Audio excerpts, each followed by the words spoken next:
right. Well, thank you everybody for coming here today and joining us for our artist talk with Rick Maxwell. A few things about Rick that I want to just read off because there is a lot to know about you, so I don't want to miss anything. Rick Maxwell is an internationally recognized artist based in Dallas, Texas. Hailing from Chicago, he moved to Texas in the summer of 1968. Graduated from the University of Dallas with a Bachelor in Arts in 1971 and Southern Methodist University with a Master's of Fine Arts in 1975. He taught for the Dallas Community Colleges on four of their seven campuses from 1975 through 2008. He was the recipient of a Minnie Piper Stevens Award for excellence in teaching in 1981 and received a Faculty of the Year Award in 1999 from Eastfield College. From 2008 through 2018, he served as the Executive Dean of the School of Arts at Brookhaven College. Maxwell's sculptures and drawings have been exhibited widely in museums and galleries throughout the United States and internationally, with exhibitions in institutions including the Dallas Museum of Art, Contemporary Arts Museum of Houston, Tong In Gallery in Seoul, South Korea, Austin Museum of Art, Lawndale Art Center, and the LA County Museum. So I want to start with a short story of how we met. It has not been No. that long that we've known each other, but I think it has been a very special time for me, at least. I was at the Cedars, and we're just looking through studio spaces there, and all of a sudden I turn a corner at the very end of a hallway, and there's this really amazing sculpture. I mean, like breathtaking sculptural installations just hanging there, sitting there in this really amazing studio as well. I have to say, with all these, a whole woodworking shop, but it was just breathtaking. And I first spoke to a wife actually, and I was asking her if she was the artist, and she said, "No, it's my husband's, and he'll be right back." And then I got to meet you, and you're just a really sweet man, and I really enjoyed that visit a lot. And it's, you are, yes. So that was just a really nice encounter that I usually don't have. You know, I go to a few studio visits a year, but have not quite had such a revelation quite yet. So it was really special moment. So I'm also very excited to be working with you here at the gallery and showing your work. So I'm really excited. Um, yeah. So I was just reading your biography, and I wanted to maybe start with that and talk a little bit about your artistic journey over the years. So you grew up in Chicago and then moved to Texas in 1968. How did those two environments kind of shape your artistic sensibility, and where do you think, or if even, had that impacted your artistic practice? Uh, is this, can you, yeah, mine's on too. Okay, you can hear me okay? All right. Moving from Chicago to Dallas in 1968 was, I might as well have just been going to France. It was such a totally different environment, um, not just physically, but emotionally, intellectually. You got to remember the time that I came down here wasn't a really healthy time for Yankees to be moving to the South. And I kind of bypassed any urban area and went right to Temple, Texas. I was following a cousin that I really cared for who had recently graduated from the University of Wisconsin and gotten a job with the Army Air Force Exchange and was assigned to Fort Hood. And it was kind of time for me to need to leave home. And I thought that it would be really wonderful to follow them down here and go to Fort Hood. Well, it was really a hard time for somebody who didn't want to be in the Army to be working at the gas station at Fort Hood. So I guess what I'm leading up to, the way this affected my sensibilities is I came from a a really wholesome childhood. I mean, I had great parents, uh, went to a great school, got a fairly good education, got in only a little bit of trouble, and I gave all that up, and then I came to somewhere where people were yelling at me for the way I treated other people in 1968. Um, I worked at ER Carpenter right on the highway in Temple, Texas. We made foam rubber, and they decided to fill my locker with horse stuff. And it really was that time in our history when, without even knowing anything about me, I was subject to ridicule and prejudice because I was from the North. And they saw us as infiltrating an idealism down here that didn't work particularly well. So, not on any really, really deep level did it changed me. But I have to say, having to live with that kind of suspect all the time, that I was a little bit different. I tried to go to school, I tried to have a job, but we weren't able to make friends. I was always kind of an outsider. I lasted 1 year. My cousin I went to live with only lasted 3 months, so I did longer than him. But I was able to, the idea was to get back to an urban area because I really didn't want to move back home yet. I applied at the University of Houston and the University of Dallas. I was accepted at both institutions, luckily enough. Of course, I asked about them and I learned that Houston was very humid, so we came to Dallas, and my whole future then was based on humidity. And, and these are the way young people go about making decisions even today, and I understand that. So here I am. I've lived in Dallas my whole adult life. I love it here. This is my home, but I'll never be from here. I'll always be from Chicago. That's a nice story. I like that humidity shaped your future. And I mean, it was a, I mean, going away from humidity, but also, what you then found in Dallas was quite amazing. I mean, you started studying at an age here in Dallas when, with really impactful artists that are started to come out of that era here in Dallas. Really amazing artists, and that you also studied with at especially at SMU, right? There were some really wonderful artists that you studied with, and how did that shape your artistic language or your journey from there? It was pivotal. It truly was. And it wasn't just SMU at that period of time. The years that I had at the University of Dallas out in Irving, I got George Green was there, Jack Mims was there, Jurgen Strunk was there.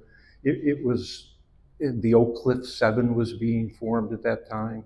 Dallas was starting to get national recognition for the first time in my awareness. Then I graduated from the University of Dallas um, with a degree, with an emphasis in studio art and a degree in sculpture at that particular time. I worked for a few years in Dallas, but then went on to SMU. I was lucky enough to get a full ride to SMU, and I was there when James Searles was there, and Bill Verhouse was there. David Bates was coming in as a student there. I got to spend about 2 weeks with Julian Schnabel. A lot of people don't know that Julian had come and he'd applied and gotten into SMU, but got in an argument with one of the professors in the first week and he left right away. But SMU kind of forgot about that, used his name for quite a while that he'd been a student at SMU. So, but getting to study with these people at this particular time, I mean, I grew up in a great place that in high school, our art classes were very rock solid. I came to art very young in life because, just like many young people, I was looking for some place to go. I was highly dyslexic. I am still highly dyslexic. I think a lot of artists are. And like many young people at that particular time, I was looking for a place I could belong because all the smart kids were in English class and they were in Latin class. But I got to be in ceramics class. And And it was wonderful because, at that particular time, they didn't have any way to guide us into special ed. There was no treatment for dyslexia. You were a special ed student, and you were put in courses that were a little bit slower, and it labeled you, and you didn't like that as a teenager. And so art was where I went. I mean, I had a great teacher named Mr. Messerschmidt who would sneak out of the room every day and smoke cigarettes and get up on his desk and teach us. And it was, the minute that happened, I knew I belonged there. But I didn't know anything really about making art except my parents thought that I drew really well.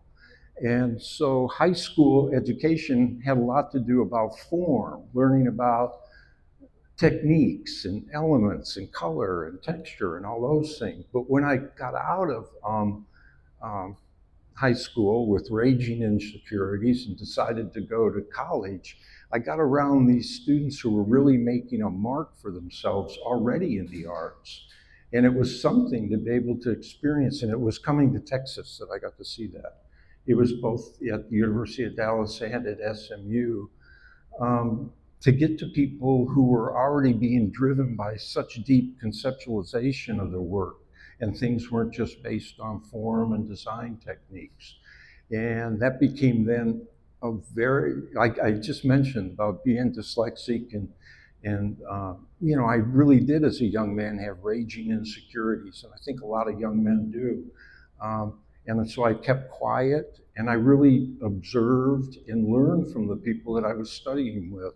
I would say that I learned as much in school from the people that I went to school with as I did from the teachers that I went to study under. It was that total environment that really started to speak to my sensibilities and what I was going to do then with the rest of my life. So it was paramount.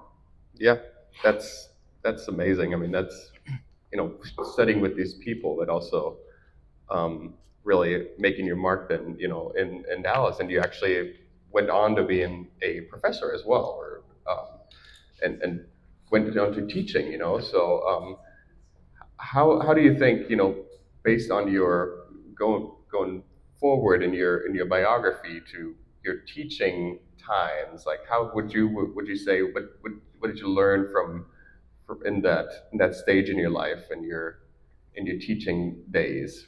How did that influence your practice, you think?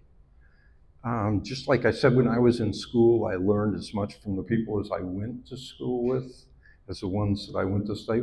When I started teaching, I can honestly say that I learned as much over my 35 some odd years in a classroom from my students. I used to think that they were giving me way much more than I was giving them. And it was just the experience of getting to work with them, getting to work with the students. Um, it, I made a conscious effort or decision once I got out of graduate school. I mean, I thought I would teach for a few years and then head to New York. I always thought I was going to do that. And twice I almost did it, and twice, I don't know how to word it any other way, I chickened out. I was secure here. I grew up in a situation, neither of my parents went to college. They both worked like crazy to take care of us. I was the son of a salesman, a steel salesman. We lived on commission. And I decided when I grew up that I wanted to have a little bit more security in my life than just purely being on commission. That's what I was drawn to. That's the life I really wanted to have, was just get up. I had that Midwest mentality of going to my studio and working all day, but I wanted to have, and we didn't really talk about this in the art world. We didn't really talk about, I want to have insurance someday. That wasn't a big topic. But for me, for some reason, it was. So I decided I was fortunate to be employed. I worked for about 4 years as an adjunct instructor here in Dallas. I eventually moved into a full-time role in 1977. I opened a school in Lancaster at Cedar Valley College, and then the the important part of the decision was going to be Never to be that guy who's accused of not being able to do it, so you teach about it. I can't tell you how I hated that statement. So my whole career, even right from the beginning with full-time work, I maintained a studio. I bought a house in Old East Dallas. I gutted it. In other words, I had a big old house with just like 2 big rooms. It was perfect because those houses were made where you could take out all the walls and they wouldn't fall over. It's true. Uh, but when people come to buy it, they wonder where all the walls are. I learned that later on. So I went about, it was like that period of my life where I only got to sleep about 4 hours a night. But because between exhibiting, I went with Craighead Gallery, which was a gallery here in Dallas back in the late 70s and 80s. Eventually ended up with DW Gallery, which I'm so proud to have been one of the members with that group. And I have always maintained a studio schedule. I mean, I would work every night, I would work every Saturday, I would work in the summer, but I always took Sunday off. That was my big deal, to get one day of rest. So. It is important. So, yeah, you mentioned that your studio practice is really important to you, and you also mentioned in your artist statement that your for your process, the making of your pieces is more satisfactory to yourself than the actual finished product. And maybe you can tell us a little bit more about that, how you feel about your process and creating your work, your pieces. This is a new statement. I wrote this statement about 2 years ago, and in it, I say over my 50 years, I've written multiple artist statements. Some of them have been very esoteric. Some of them have been about academics. Some of them have been about art history. Some of them have been, I read back over some of them, I'm not even sure what I was writing at the time I wrote them. And one of the nice things about staying in the same thing for over 60 years is you become so much comfortable on different levels and you tend to simplify things a great deal. And what I'm talking about in the artist statement is I receive so much joy from creating art, being in the studio, that process, the process of making it, kind of gives it the meaning to be. I think that I've been asked several times during all of this to talk about my artwork and what it means, and I think that that's very important. I think the discussion about what art is something that I've been involved in for the last 6 years and never have defined it with one black and white answer. I was asked once to define in my work what I think is good art and what art is. And I've had to, you have to think a lot about these things. And I've really come back to more simpler explanations for myself based on what motivates me to still do this every day. Because it's really what I do. I go to my studio every day and work. That's where I'm happiest. And for me, if artwork has the ability to take something you're familiar with and see it in a different way, if artwork has the ability to take something you understand, but you see a piece of art and you now think about it a little bit differently, I think it's a really good piece of art. If artwork has the ability, if you look at something and it helps you figure out a little bit more about who you are, I think it makes it really good art. And I think that what I keep repeating here is if artwork makes you feel better in some facet of your life, it then has a value to me. It becomes a valuable commodity. So, and I think, of course, we can sit here and talk about just this topic for the rest of the afternoon because it's subjective, and I'm sure everybody in here has a different opinion. I'm just saying, to me, I've now simplified it, that the value, the meaning behind a lot of the work, though a lot of it has conceptualization, it isn't just simple design, comes from the fact that it makes me feel really good to make it. The process of making it is more important than looking at it. As a younger artist, I wanted to keep it around me. I didn't want to let it go. Now almost everything I make, I want to shed. I want room to make more pieces of art because that's what keeps feeding me and keeps making me feel healthy. And I know this is kind of a old guy thing to say, but, and I keep trying to think of the word because I debate this inside of myself all the time. But I think for a piece of art to be really good, it has to be something that projects a care, a concern. I almost want to say it's got to be something you love. And I think that's true if you're going to do something new in farming, you better love what you're going to do, because if you don't, it'll come through that you didn't love it. Or if you're an accountant or anything, it's got to involve that emotion that you feel for finalizing your work. That the love part, I don't think love's the right word because it's different than loving your grandma, but that's real important in the work. And that's what elevates not all of my work, but some of my work now I can look at and I love what I've done. And it gives me a great deal of value, and I'm ready to let it go, to let it leave the studio. So that's probably a very long answer for a short question. Well, we could write that into a new statement right there. Yeah. So it's that was.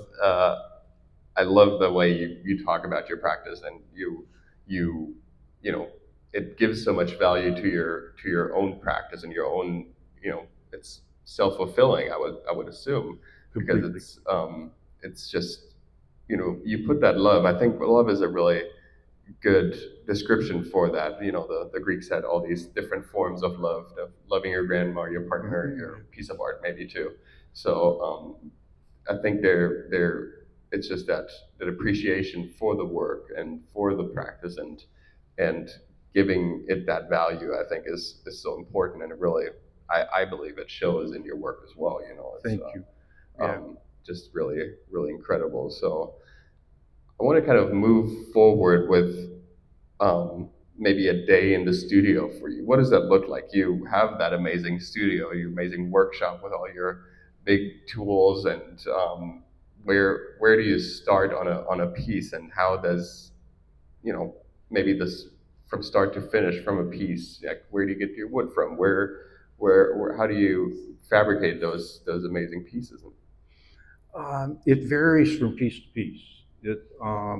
As I think most of you know, that I do work that I feel is more personally driven, and I also do commercial work that goes to hospitality suites and hospitals, and large public work.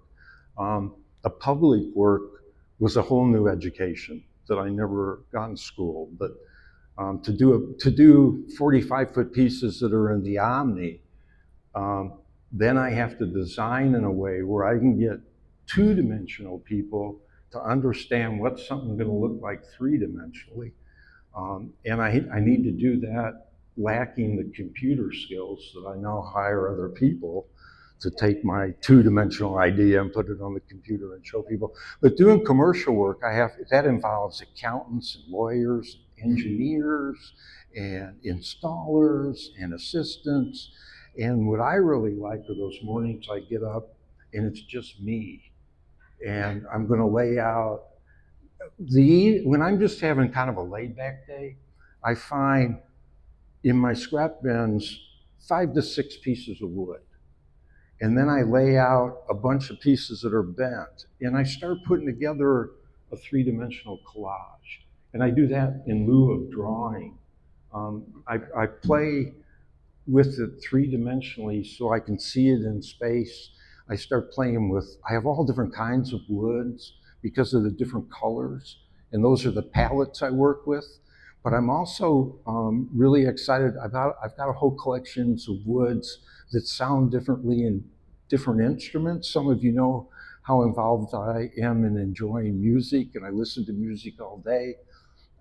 So I did research on, okay, so what kind of woods do they really use in Stradivarius? What kind of woods are used in that bow? And so using woods with good sound to them are important to me, as well as good colors.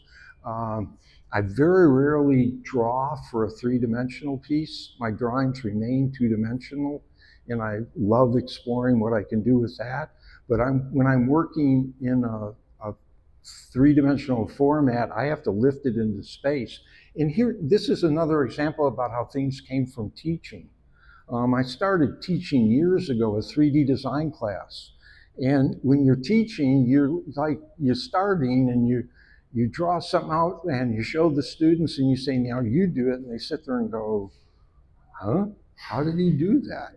And you got to kind of think back through on, it's not them, it's you that's not getting the information across correctly.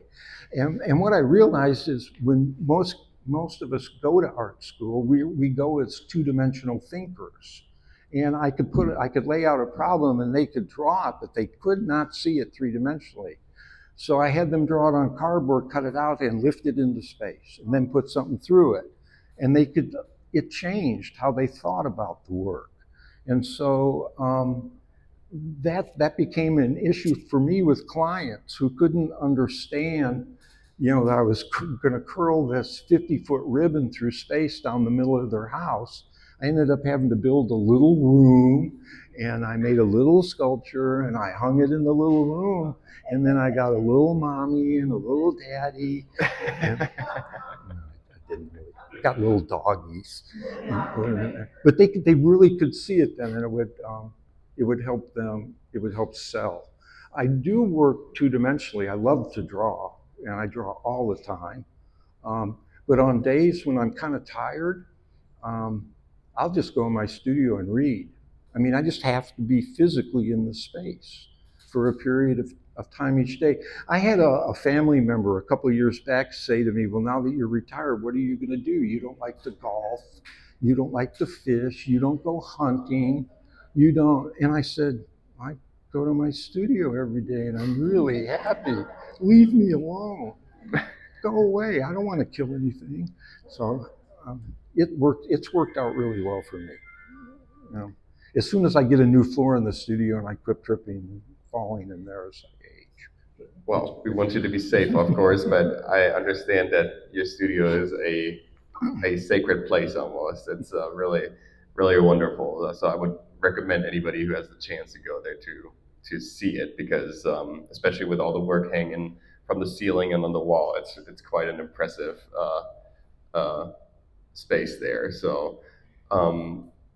Yeah, you've mentioned that you draw a lot as well, and I'm wondering how do the three-dimensional work and the two-dimensional work inform each other, and how do they affect each other? Because I mean, your drawings are beautiful. They're large charcoal drawings often, and really really amazing pieces and capture movement quite well as well, kind of like your three-dimensional work does as well. But how do the two kind of how do you think about the two kind of affecting one another and maybe influencing each other? I, the materials that I enjoy drawing in are just as physical for me as working with the wood. I mean, I like to draw materials that are usually chalk based that I can really get my hands into and move around on a piece of paper. And the sculpture for me, the woodwork, is also very manually driven. And the reason I love wood so much is it's a material that I can still handle on my own. If I was working in steel or stone or some of those things, I would have to acquire help just in easily moving things about. And the people who live where I live are getting really tired of me always calling them and asking them for help. So I'm going to stick with wood. But the tools that I use, I generate a lot of scrap. And 20 years ago, I started burning my scrap and starting to make large hunks of charcoal. And that allowed me to work on really large pieces of paper rather rapidly.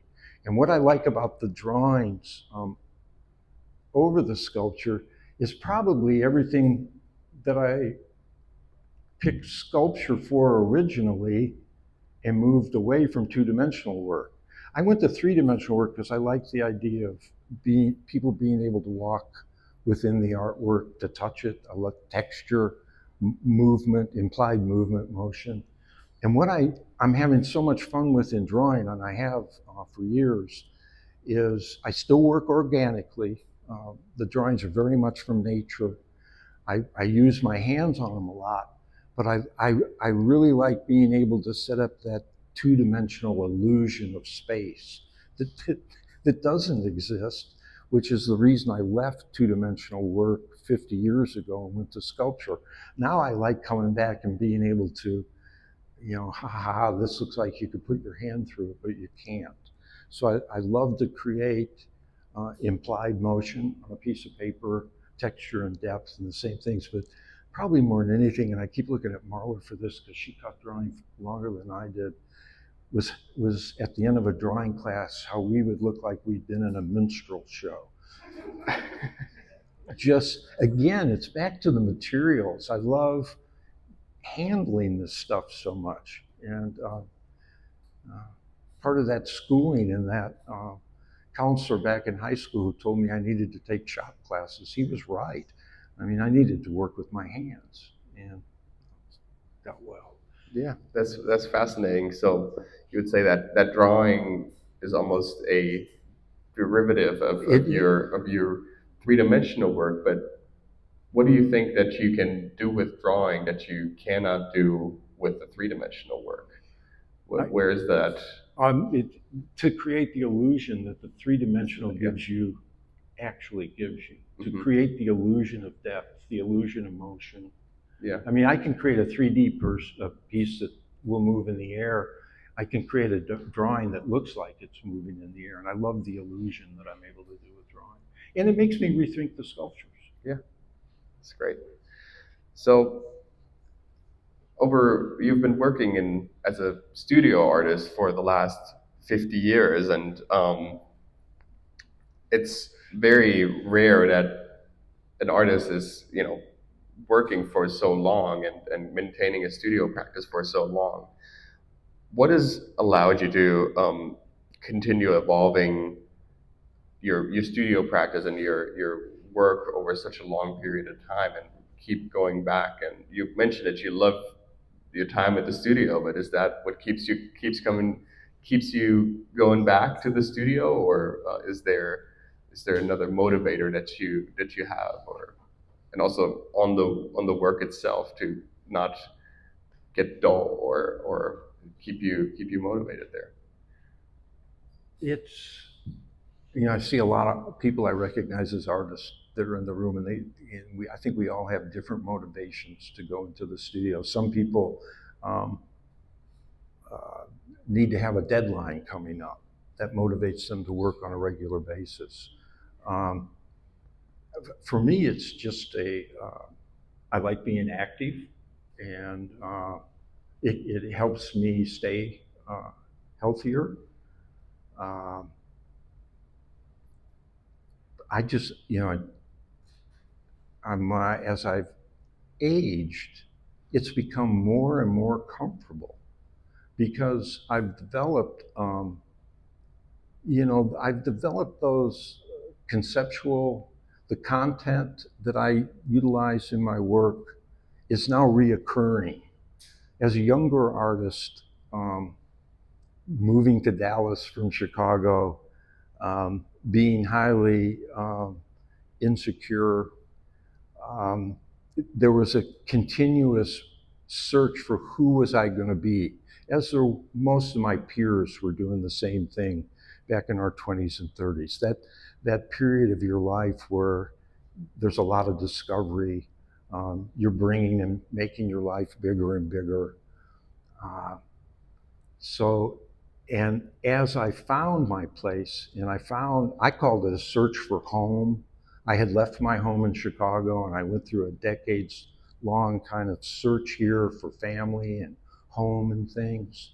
And as that became more and more secure, the reason why I created art kind of softened and changed, and I could go back and use things from my childhood more, and stories that helped me through tough periods, stories that were especially joyful, And all of that has kind of now settled in my art vocabulary bag as far as images I like to use reoccurringly. We've mentioned that I work a great deal with both implied and actual motion.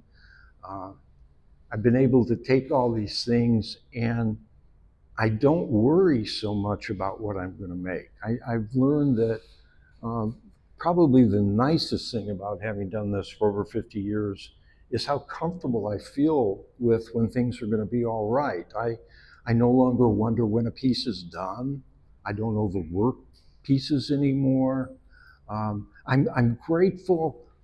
I'm really grateful I picked a profession that wasn't Olympic swimming because I would have been done years ago. And I feel like I'm really, I picked a profession that gets fuller and riper and more enjoyable the longer you can maintain it. That's why you hear all the time artists don't retire. It isn't like what would we do, it's we have a lot to do. We still, I mean, I just, um, unfortunately, back in 2023, I went through a little bit of a health issue and I wasn't able to work. And I got to really see what that would be like. And it was just terrific for somebody like me. I mean, okay, you can take away my driving privileges, but leave me at the studio. Just leave me there. And, pick up all the throw rugs so I don't trip. I'll wear one of those. I have clappers everywhere. It's fine.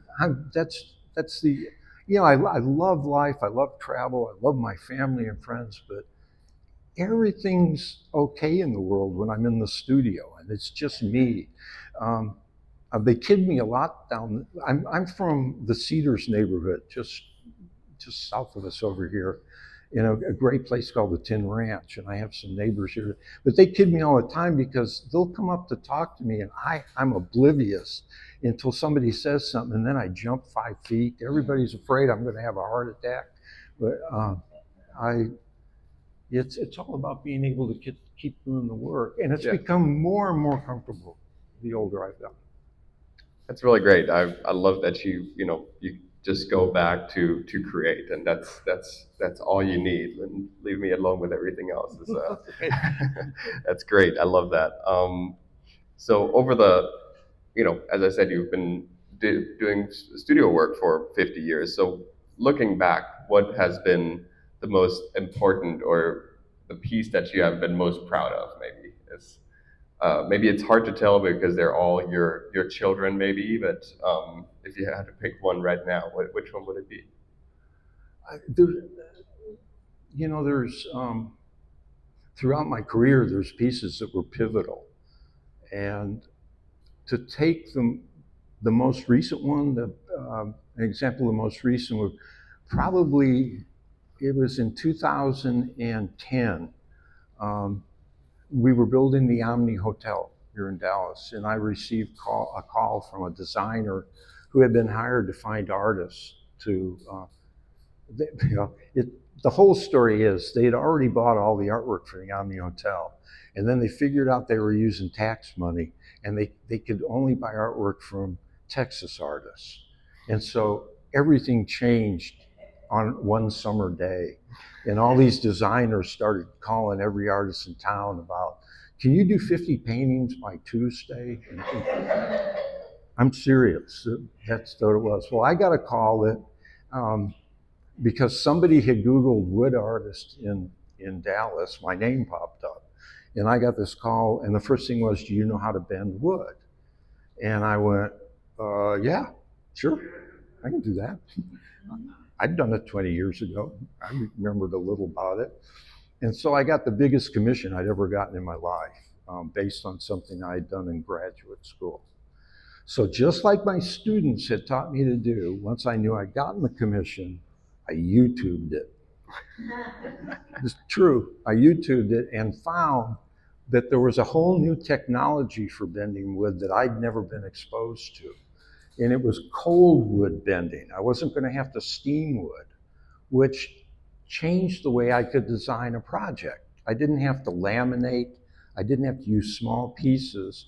I was going to be able to use large pieces of thick wood and bend it into curls, because what the designer wanted, and this is going back to how you create, this time I'm designing a piece based on somebody else's concept. It's kind of like being a side guy in a band. You've been hired for the night to come in and just play a guitar. Well, I was hired to literally do a piece that somebody from Michigan had designed of looked like a wooden DNA. And I wasn't going to do that, but I found this this company out in Gig Harbor, Washington. I got in touch with the owner of it, asked a lot of questions. He sent me sample wood. I'm going really fast now. I decided to do the job in this wood. So I ordered a couple $1,000s worth of basswood, like, basswood where they brew beer. I know where the smell comes from now. And I went about building these two 50-foot pieces that went into the Hominy Hotel. That kind of changed the course of my career, that one piece, for the last 14 years now, 15 years, that I've done pieces for the Omni here, for Exxon Corporation, the city of Dallas Fritz Park Library. It got me deeper involved in all the large public commissions. And now, I mean, I've established that, and things have changed a little bit for me since I started doing it. Specifically, I'm 14 years older and I can't lift as much as I used to. And I've been banned from getting on ladders, which is a big deal when you're doing suspended work. But you know how that F's diffused by date on the sour cream? Mine's getting close. Yeah. So now, when we talk about doing anything that I can't do alone, which is usually around 10 feet, I can do a 10-foot piece on my own. I'm working with the man who fabricated the wood for me in Gig Harbor. He has a large fabrication facility, so I work with him through design process. He's able to generate computerized imagery. The presentations are completely different. He has a whole team of architects and engineer people. All that stuff has to be vetted before you can do a public job. So the larger pieces are now done more like my sideline little thing. I love doing them. I've loved working with them. I've really, maybe it's because of the dyslexia. You get to where you want to challenge yourself with new things. Can I do this? And I've really enjoyed putting together those jobs. I'm like a construction engineer. I have my own hard hat with stickers, and I have a green and an orange vest. And I do. It's to go with my outfits, and I've enjoyed getting to do all that. But it wasn't until 2010 that I first started to do the public work and have to take it through that process. Now I'm very excited about what I've been talking about, though. I'm back in the studio. Since the pandemic, I've really had a lot of good alone time in the studio, which I really enjoy. The pandemic was horrible, but the tollway was really easy to get down here on. And I've enjoyed so much going back to that time when I can look at a piece and I think form, subject matter, content. The three attributes that I like to think about work when I go to the museum. And I love being able to put my content back into the pieces, whatever that's going to be. If it's going to be a bird or a piece based on form and design, I get to decide that morning what I want to play with. And that'll always be more important to me, no offense anybody, than going and playing golf. The idea of hitting a ball and chasing it does not interest me at all. So I'd rather cut wood up. Well, we hope you can do that for the longest time, and yeah, thank you very much for all this. Thanks everybody for coming. Thank you for coming.